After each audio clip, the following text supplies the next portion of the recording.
Hello!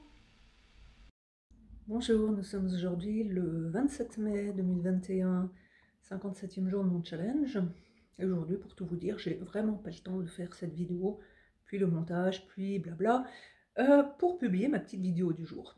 Je me suis engagée, donc je vais le faire, je dois le faire, mais on revient finalement à la vidéo finalement que j'ai faite hier, à propos du fait de ne pas perdre la face et de s'engager envers soi-même, envers les autres, à faire quelque chose. Donc voilà, moi je me suis engagée à faire la petite vidéo du jour, donc je fais ma petite vidéo du jour. Et justement, à ce propos, je pensais aux réseaux sociaux et aux influenceurs. Alors, et pourquoi je pensais à ça? Tout simplement parce qu'il y a une pub à la télé, peut-être vous l'avez vu passer, et j'ai trouvé ça absolument extraordinaire. Je vous explique. Euh, Jusqu'à présent, il y a eu des photos de top mannequins dans la presse, dans les magazines féminins, qui nous ont fichu, mais alors de c'est complexe, pas possible, parce que de toute façon, jamais on n'atteindrait ce niveau de perfection. Donc, au bout d'un certain temps, bien évidemment, il y a un tas de personnes, un tas d'associations qui ont commencé à dire que c'était pas bon pour la santé, par exemple, des jeunes filles qui euh, pouvaient tomber dans l'anorexie ou à l'autre extrême, tomber dans la boulimie. Et du coup, on a commencé à réfléchir sur ce que cela renvoyait, d'avoir toujours des corps parfaits, d'avoir toujours finalement une perfection étalée en face de nous. Donc, tout ça, ça a été, entre guillemets, encadré. On a légiféré, puisque bon, ça on aime bien faire. Et maintenant, effectivement, même si on continue d'avoir toujours des corps parfaits dans les premières pages, enfin en tout cas sur la couverture, on commence effectivement à avoir des gens entre guillemets un peu plus normaux. Donc sur le principe, c'est super positif. Mais alors, il y a une des choses qui a attiré mon attention aujourd'hui. C'est pas la première fois que je le vois, mais maintenant il y a certaines publicités sur lesquelles, quand je dis sur lesquelles, c'est que bon, c'est écrit en tout petit, vous savez, les tout petits caractères que personne ne lit. C'est écrit en tout petit dans la vidéo de la pub que cette pub a un caractère d'exagération commerciale. Donc on vous montre quelque chose d'énorme en termes de résultats, mais finalement, quelque part, la marque même dit que, bon, ok, on vous le dit, c'est énorme, notre produit il est fantastique, mais par contre, on fait de l'exagération commerciale. Alors, sur le principe, je trouve ça magique, parce qu'on en est arrivé au point, quelque part, où on est obligé de dire aux gens, bon, écoutez, on vous dit quelque chose, mais quelque part, on vous ment. Et là, ça me ramène aux influenceurs. Parce que, peut-être, je dis bien peut-être, il se trouve qu'il y a des gens qui commencent à réfléchir et à se dire que, bon, la pub, elle est magnifique, elle sert à vendre un produit, plus que de nous le faire connaître. Ou plutôt, elle veut nous le faire connaître, et quelque part, derrière, elle veut nous le vendre. Donc, sur le principe, c'est tout à fait honorable. Une entreprise créer un produit, il y a des coûts de développement, il y a des coûts de production, il y a donc forcément une définition du prix. Donc, bien évidemment, le but de l'entreprise, c'est de le vendre. Mais quelque part, que vous soyez satisfait ou pas, là n'est pas le problème. Donc, il va falloir susciter l'envie. Et pour susciter l'envie, on va exagérer les propriétés du produit. Donc, comme les ficelles, bon, elles sont de plus en plus grosses, comme il y a quand même beaucoup de produits absolument magiques à la télé qu'on nous présente, et puis finalement probablement plein de gens qui les ont testés, et puis qui maintenant peut-être regardent les pubs sous un autre angle, eh bien, depuis quelques années, on a vu maintenant les influenceurs. Alors moi, ça me fait exactement le même effet, parce que euh, les influenceurs, alors maintenant c'est le nouveau métier à la mode finalement, être payé par des marques à présenter les produits. Il suffit que vous ayez une petite communauté et vous pouvez d'office vous nommer influenceur. Mais quelque part, l'influenceur il est payé par la marque. Il n'y en a quand même pas beaucoup qui vont dire que le produit il est pas top. Et je suis absolument effarée de voir à quel point les gens se laissent manipuler par des ficelles qui sont quand même très grosses, puisque bien évidemment l'influenceur, eh ben, c'est quand même quelqu'un qui pourrait être nous.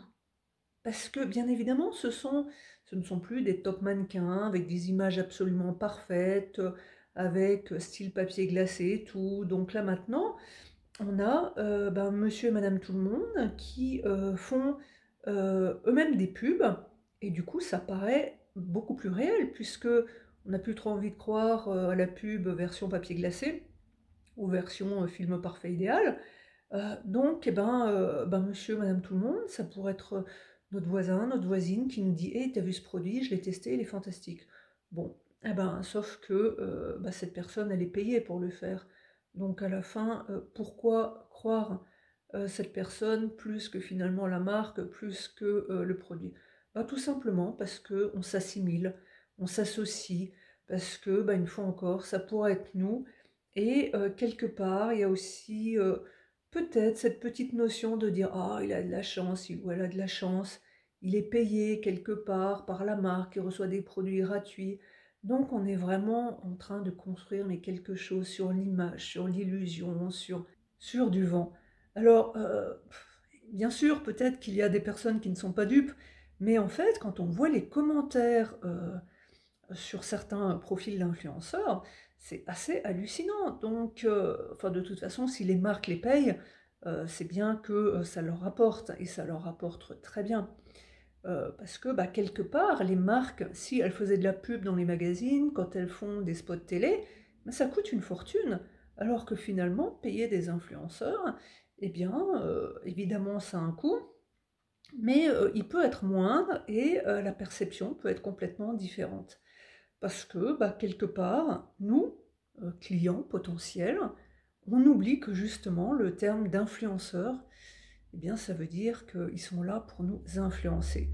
Et ils sont là pour nous influencer à acheter les produits de la marque, tout simplement en nous proposant un code réduction, un envoi gratuit, un petit cadeau, enfin bon, n'importe quoi. Ils organisent aussi des concours, donc effectivement, je veux dire, c'est quand même quelque chose qui s'est super bien organisé, qui s'est même super bien professionnalisé. Il y a certains influenceurs, on revient quelque part aux mannequins d'il y a quelques dizaines d'années, puisqu'évidemment on les choisit pour des plastiques absolument parfaites, qui posent dans des endroits de rêve, et on rebâtit finalement sur du rêve, sur, bah, une fois encore, du vent. Et c'est là où je reviens à la pub qui mentionnait en dessous exagération publicitaire.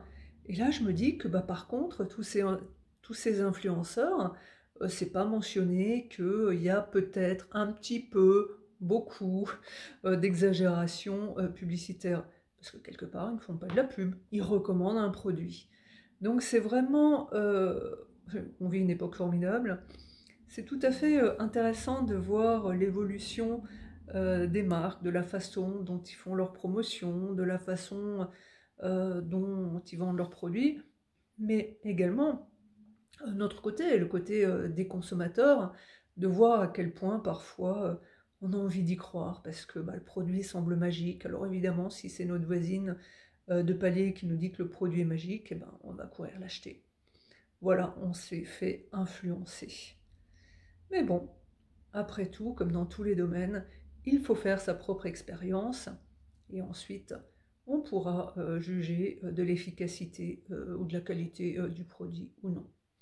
Voilà donc la petite vidéo du jour, faite un petit peu, ben, comme je disais au début, à l'arrache, juste sur une pub, en voyant ce petit commentaire, puisque bien évidemment, on ne va pas mettre, comme dans les magazines, papier glacé avec des physiques de rêve, que le mannequin a été retouché. C'était effectivement un des résultats bah, justement de toutes ces photos absolument parfaites il y a quelques dizaines d'années. Par contre, effectivement, l'influenceur, de plus en plus, on commence à voir annoncer que le contenu est sponsorisé. C'est pas toujours le cas, mais bien souvent. Moi, enfin, ce que je trouve aussi très, très amusant, en l'occurrence, c'est que pour vendre moi-même un produit, j'ai souvent ces soi-disant influenceurs qui m'envoient des messages pour avoir des produits gratuits. Alors en fait, ce sont bien souvent des personnes qu'on pourrait à peine qualifier de micro-influenceurs, puisqu'ils ont des réseaux quand même très, comment dire, très restreints, mais qui espèrent finalement, par la même occasion, récupérer des produits gratuits. Donc, c'est un métier, de toute évidence, qui se développe, puisque comme je disais avant, qui se professionnalise très sérieusement, puisque maintenant, les plus gros influenceurs font quand même des communications qui sont absolument parfaites. Bon voilà, c'était les pensées du jour, donc la capsule du jour. Je vous dis merci et je vous dis donc à demain. Au revoir.